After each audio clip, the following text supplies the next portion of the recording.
नाही, नक्कीच मी हा विषय लोकसभेत पण मांडला आणि महाराष्ट्रात एक तणाव मुद्दामून वाढवण्याचा आणि संतुलन बिघडवण्याचा प्रयत्न करते. राहुलजी गांधी खूप दिवसापासून आम्ही मागणी करतोय की जाती जनगणना झाली पाहिजे. त्याशिवाय कोणतेही आरक्षण शक्य नाही आहे.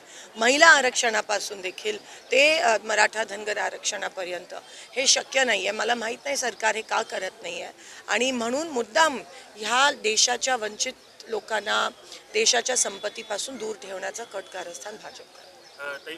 मोदींचा पूर्ण खात्री आहे की भारत देशाच्या लोकांच्या योगदानामुळे भारत हे लवकरच सुपर पॉवर होणार आहे. पण ते देशाचं लोकांचं योगदान आहे आणि आपला थॉट प्रोसेस जो आहे तो सेक्युलर आहे. त्याच्यामुळे भारत पुढे जात आहे. पण ते केवळ एका माणसाचं श्रेय नाही आहे. ते अनेक वर्षापासून अनेक गव्हर्नमेंट्स अनेक सत्ताधाऱ्यांचं जे श्रेय आहे त्याच्यामुळे आहे. भाजप ची जी लोक आहेत जे संविधान विरोधी आहेत, जे लोकशाहीच्या विरोधी आहेत, ते खरं तर देशाच्या विरोधात आहेत. ह्या मताची मी आहे आणि म्हणून आता काही दिवसात महाराष्ट्राची देखील निवडणूक लागणार आहे. तुम्ही बघा त्या निवडणुका पण पुढे ढकलण्याचं षडयंत्र करत आहेत. म्हणजे त्यांना कोणतीही संविधानाने दिलेली गोष्ट मान्य नाही आहे. सगळ्या गोष्टी त्याच्या बाहेर जाऊन करण्याचा प्रयत्न करतात. आज सोलापुरात महापालिकेची 3 वर्ष झाली निवडणुका नाही आहेत. ते पण संविधान बाह्य आहे कारण का ते मागच्या वेळेसच 3 वर्षाखालीच व्हायला पाहिजे होता. आज पाणीपट्टी 10 पट वाढवली आहे.